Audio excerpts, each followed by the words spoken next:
క్రీడలతో యువతను ఆకట్టుకోవచ్చు, ప్లస్ యువతను కూడా ముందుకు తీసుకెళ్ళవచ్చు అనేది అందరికీ తెలిసిన సత్యమే అది. అయితే మీరు ఆ దిశగా మీరు అనుకున్న స్థాయిలో ఎందుకు అడుగులు వేయలేకపోతున్నారు అనంతపురం జిల్లాలో అయితేనేమి ఇతర ప్రాంతాల్లో? క్రీడల ద్వారానా? ఎందుకంటే ఈ ఒలింపిక్ అసోసియేషన్ ఎలక్షన్ ఏదైతే జరిగిందో వివాదంలో పడింది. 2 వర్గాలు ఉన్నాయి. మాది ఎలక్షన్ చాలా చక్కగా అంత లైవ్ ప్రెస్ సమక్షంలో జరిగింది. హైకోర్టు ఆర్డర్స్ ద్వారా హైకోర్టు రిటైర్డ్ జడ్జి మా పోలింగ్ ఆఫీసరు పద్ధతిగా 80% మెంబర్స్ నాతో ఉన్నారు. అయినా అవతల ఇంకొక గ్రూప్ ఉంది, వాళ్ళు ఏదో హోటల్ రూమ్లో చూసుకొని చేసేసారు. ఆ ఒలింపిక్ ప్రెసిడెంట్ ఎవరైతే ఢిల్లీలో ఉంటాడో ఆయన, ఈ పక్క ఎవరైతే ఉన్నారో వాళ్ళకి ఏదో కొడుకులు 2 బిజినెస్ డీలింగ్స్ ఉన్నాయి, దానివల్ల ఏదో అయ్యారు, అది ఇచ్చిపెట్టండి. అది క్లారిటీ రావటం లేదు. ఆ వివాదం అట్లే ఉండిపోతున్నది. గవర్నమెంట్ మన ఆంధ్ర గవర్నమెంట్ ఒక డిసిషన్ తీసుకోలేకుంది. ముఖ్యమంత్రి గారు దానికి ఇన్వాల్వ్ అయి చేస్తే బాగుంటుంది. వారు డిసిషన్ తీసుకోలేకున్నారు, ఢిల్లీలో డిసిషన్ తీసుకోలేకున్నారు, కోర్ట్స్లో పడుంది. సో ఒక డిసిషన్ రానందువల్ల నాకు ఆ సపోర్ట్ రావటం. నేను నా సొంతము డబ్బులు ₹1 కోటి ప్రెస్ ద్వారా అనౌన్స్ చేశాను, జేసీ స్పోర్ట్స్ ఫౌండేషన్ ద్వారా. నేనున్నాను, నేను సపోర్ట్ చేస్తాను, మీరు ఏదన్నా ఒక క్రీడ తీసుకొస్తే, ఏదైనా నేషనల్ స్పోర్ట్ మన ఆంధ్రాలో జరిపితే 3 లక్షలు ఇస్తానని అనౌన్స్ చేశా. ప్రతి గోల్డ్ మెడలిస్ట్కి నేషనల్ లెవెల్, ఇంటర్నేషనల్ లెవెల్లో గోల్డ్, సిల్వర్, బ్రాంజ్ డబ్బులు ఇస్తాను అని అనౌన్స్ చేశా. మొన్న చూస్తే ఒలింపిక్ రన్ కండక్ట్ చేశా, ఫస్ట్ ఒలింపిక్ రన్ 40,000 మందితో, అంత అశేష జనంతో ఎప్పుడు ఎక్కడ కూడా ఈ దేశంలో జరగలేదు. అటువంటిది మీరందరూ కూడా మీ సమక్షంలో జరిపాను. ఫిలిం స్టార్స్, క్రికెటర్స్ అందరిని రప్పించాను. ఎవరైతే మెడల్స్ గెలిచారో ఇదివరకు వాళ్ళకి డబ్బులు అనౌన్స్ చేశాను, డబ్బులు ఇచ్చాను. ఎందుకు దాన్ని ముందుకు తీసుకులేకెళ్తున్నా అంటే ఇంతే.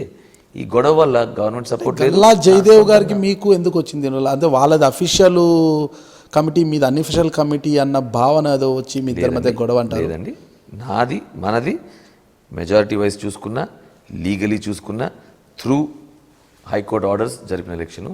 అక్కడ నేను చెప్పినట్టు జయదేవ్ గల్లా కొడుకు జయదేవ్ ఏదైతే అమర్ రాజా బ్యాటరీస్ ఉన్నదో దాంట్లో రామచంద్రని IOA president, Indian Olympic Association president, వాళ్ళ అబ్బాయి రాహుల్ ఈ జయదేవ్ గల్లా బోర్డులో మెంబర్స్. జయదేవ్ కంపెనీలో రాహుల్ బోర్డు మెంబరు. సో దాని ద్వారా ఆ అబ్బాయి ఏదో చెప్పి లేదు జయదేవ్కి వేయాలని ఆయన ఒక సంతకం పెట్టించిన లెటర్ తప్ప ఇంకేమీ లేదు వాళ్ళ దగ్గర. ఆ లెటర్ కూడా ఏంది జనరల్ బాడీ మీటింగ్లో పాస్ చేయాలి, అది కూడా లేదు. ఎవరి ఇష్టం వచ్చి అట్లా గీత రాసేసి సంతకం పెట్టేసి నువ్వు ప్రెసిడెంట్గా అంటే జరుగుతుందా? అది జరగదు. సో కానీ మీకు తెలుసు కోర్ట్స్లో ఇలానే పోతుంటుంది. అప్పుడు సీఎం రమేష్, జయదేవ్ గల్లా ఎవరైతే ఉన్నారో ఫస్ట్ ఇద్దరు పార్టీ ప్రెసిడెంట్లు సీఎం గారు పిలిచి వాళ్ళిద్దరిని వద్దన్నారు. ఎవరి కోసం వద్దన్నారు? పవన్ రెడ్డిని చేయాలా, ఆయనైతే యువకుడు, ఉత్సాహం ఉంది, ఆయన సొంతం డబ్బులు కూడా ఖర్చు పెట్టుకుంటాడు ఉద్దేశంతో చేస్తే కూడా దాన్ని మళ్ళీ గవర్నమెంట్లో పనులు ఎన్నో కదండి, కొత్త రాష్ట్రం, ఆ పనుల్లో నిమజ్జనం అయిపోయారు. ఈ డిలే వల్ల అది అట్లనే ఉండిపోయి నేను ఏమీ చేయలేకపోతున్నా. ఎందుకంటే స్పోర్ట్స్ అథారిటీ నాకు సపోర్ట్ చేయలేదు, గవర్నమెంట్ నాకు సపోర్ట్ చేయలేదు. ఇప్పుడు ఈ డిసిషన్ దానివల్ల ఏం స్పోర్ట్స్ రావటం లేదు. అన్నిటికన్నా దురదృష్టం 2019లో మనకు నేషనల్ గేమ్స్ ఇచ్చారు. నేను ముఖ్యమంత్రి గారికి చెప్పాను, ఢిల్లీలో చెప్పాను, మన విజయవాడలో కూడా మీరు పేపర్లో చూసుంటారు, పోయి కలిసి చెప్పడం జరిగింది. సార్ మీరు కష్టపడి ఆయన ఫోన్ చేస్తే వచ్చిన నేషనల్ గేమ్స్ ఒక్క మెడల్ కూడా రాదు, మీరు ఇట్లా చేస్తే మన రాష్ట్రం ఇట్లే ఉంటే మీరు ఏదైనా చేయండి సార్, నాకు అవసరమే లేదు సార్, ఎవరినో ఒకటి పెట్టండి. యూత్ ఏదైతే గ్రామీణంలో యూత్ ఉన్నారో, స్పోర్ట్స్ పర్సన్ వాళ్ళు పైకి తీసుకురావాలంటే స్పోర్ట్స్ బాడీ మళ్ళీ యాక్టివ్ కావాలా. నేను ఉండబడలేదు సార్, నాకు ఏం అవసరం లేదు సార్, నేను ఏదో యూత్ కోసం వచ్చా, నా వల్ల అడ్డం పడుతున్నది, వాళ్ళ వల్ల అడ్డం పడుతుంది, తీసేయండి సార్, మీరు హ్యాండ్ ఓవర్ చేసుకొని చేయండి అని చెప్పడం కూడా జరిగింది. నారా లోకేష్ గారు ఈ విషయంలో ఎంతవరకు పాత్ర పోషించారు, ఎవరికి మద్దతు ప్రకటిస్తున్నారు ఆయన? నారా లోకేష్ గారు ఎంతో పెద్ద మనసుతో నేనే ఉండాలి అని తెలిసి మొట్టమొదట తీసినది కూడా వాళ్ళిద్దరిని ఆయన సూచన వల్లనే వాళ్ళిద్దరు ఉండకూడదని కూడా జరిగింది. కానీ నేను చెప్పాను కదా, కోర్ట్స్లో పోయాక కొన్ని వీళ్ళ చేతిలో కూడా ఉండవు. లోకేష్ గారు స్పోర్ట్స్ మీద చాలా, ఆయన కూడా స్పోర్ట్స్ మెన్, ఆయన చాలా ఇది స్పోర్ట్స్ రావాలా రాష్ట్రంలో, ఎవరికైనా ఉంటుంది.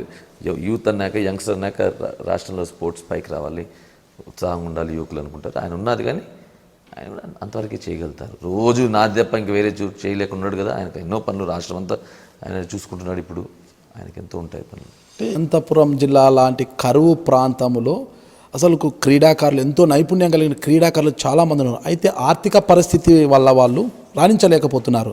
అలాంటి క్రీడాకారులను ఏమైనా గుర్తించి వాళ్ళకి ఆర్థికంగా సహాయం అందించి వాళ్ళని ఒలింపిక్ స్థాయికి తీసుకెళ్ళడానికి మీరు ఏమన్నా చర్యలు తీసుకుంటున్నారా? మీరు అన్నంత ఈజీ కాదండి. ఏదో వాళ్ళని గుర్తిస్తాము, కోచింగ్ ఇస్తాము. ఒలింపిక్ పోవడం అనేది అది ఒక సాధన, చాలా కష్టమైనది. కానీ ఎవరికన్నా ఉండి, ఇప్పుడు నేను పల్లె పల్లెకి పోయి ఎవరికి వాళ్ళలో టాలెంట్ ఉందా చూసే పరిస్థితి కాదు.